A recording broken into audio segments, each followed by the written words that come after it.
He sat right over there on a gray guardrail in the direct and honest midday sunlight.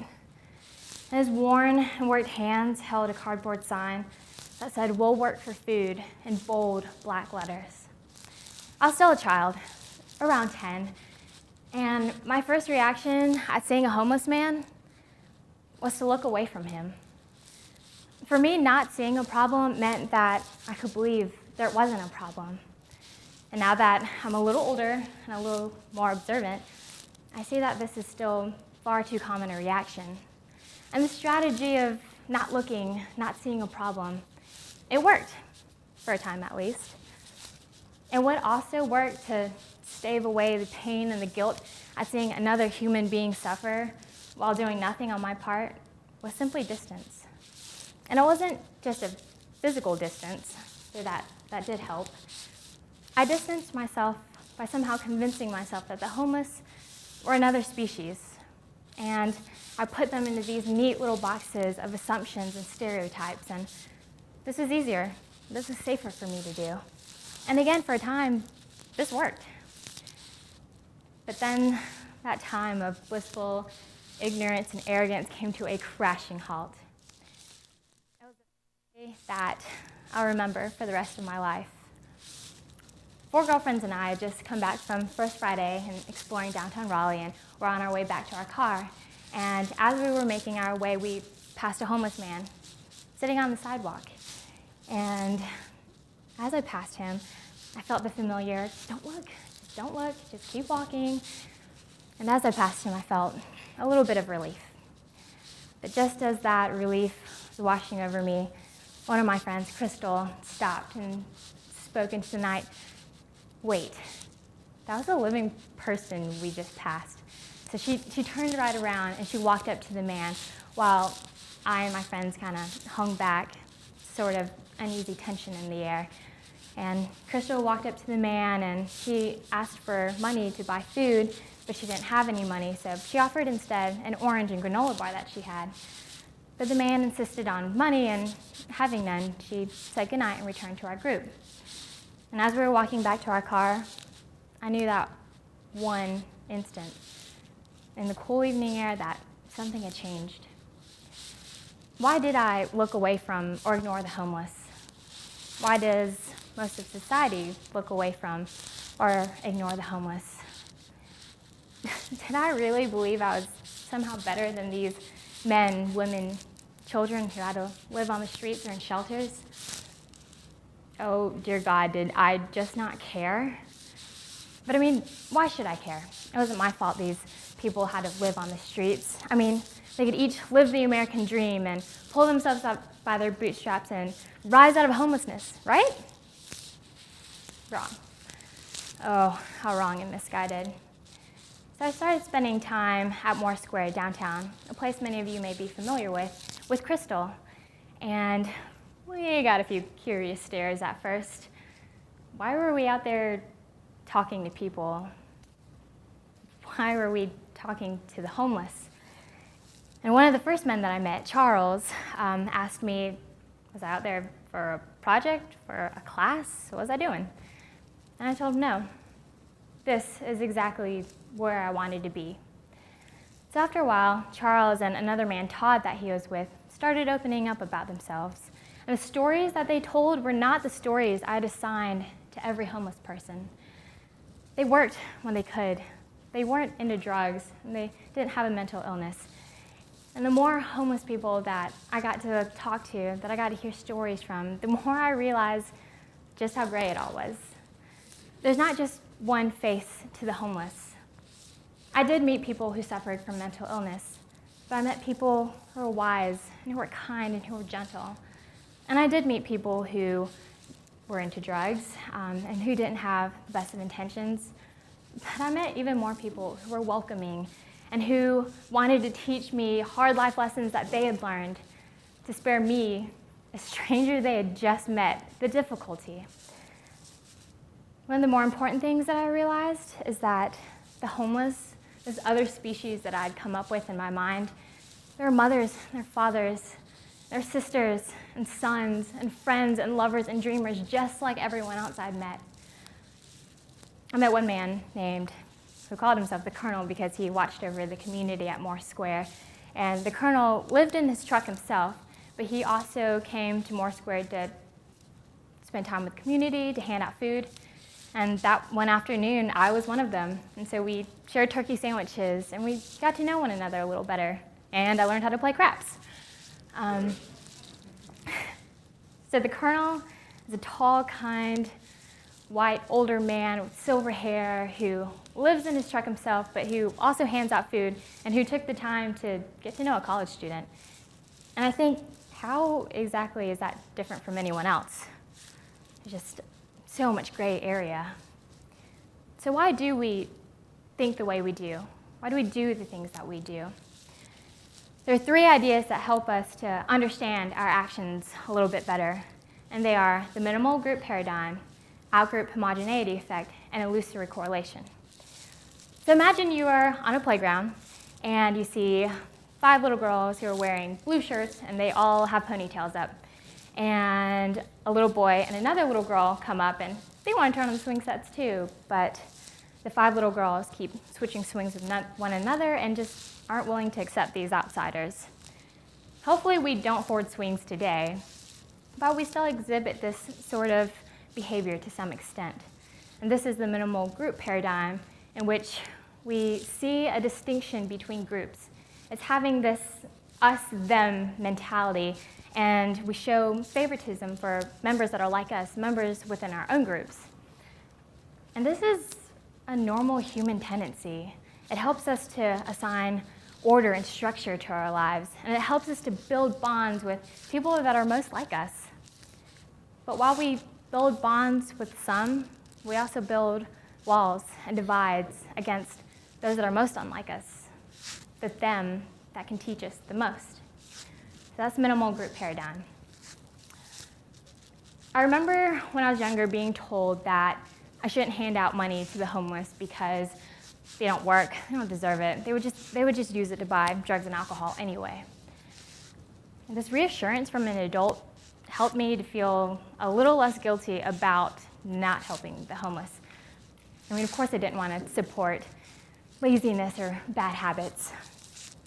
But now I see that this gross generalization that every homeless person is the same is simply wrong.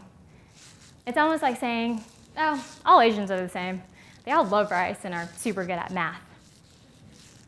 Okay, well, I actually do really like rice, but I am not a math genius by any standards. But this is outgroup homogeneity effect, and it's believing that members of an in-group, a group that you include yourself in, so say your friend group, your culture, your society, you're all unique individuals, and you share many of the same characteristics, but you're each your own person. And that people of an outgroup, so people that are outside of your own group, a certain group outside of your own group, they're all the same. They all think and act and dress the same. And so this statement that all the homeless are lazy and will use their money on drugs and alcohol sounds really harsh, and it's not true. But if we think about how often we interact with the homeless, weekly if we volunteer, occasionally if you pass someone on Hillsborough Street, never, where do our ideas of who the homeless are come from? They can come from the media, from secondhand stories, from our own limited experiences. And we each have heard different stories, and we each have different experiences. But we can see how it's difficult to make a generalization about a group of people we don't know very much about. And we can start understanding where our own perspectives are coming from. So we've looked at minimal group paradigm and outgroup homogeneity effect. Let's look at one more. Distinctive events capture our attention. They stick out in our minds. So let's imagine that we hear that clowns have been responsible for a car accident. Okay, so now I'm thinking, in addition to being terrifying, clowns are terrible drivers. But car wrecks themselves are not that uncommon, and they can happen to anyone. But if we take this combination of a minority group, clowns, and add it with this negative event, the car wreck, it can lead to this event being doubly memorable, and it sticks out in our mind. It's something unique, and we can recall it easily, and it can start becoming overrepresented in our lives. And so this is illusory correlation, and it's seeing correlations between events or characteristics that aren't actually related. So if we apply this train of thought to what's seen or heard about the homeless, in my experience, there's more negative exposure than there is positive. And so maybe it's easier to recall negative memories about the homeless population. But in reality, these negative associations and the homeless aren't really related.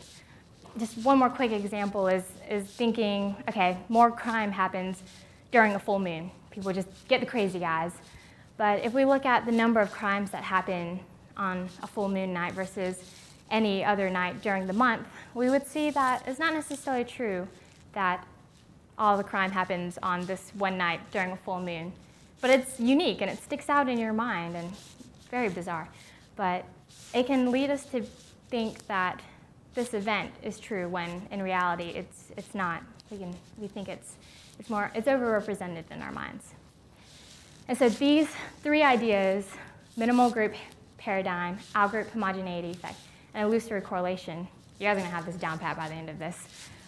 They're these kind of long, complicated names and theories, but they really help us to understand why we put distance and divides up when we walk past a person on the street.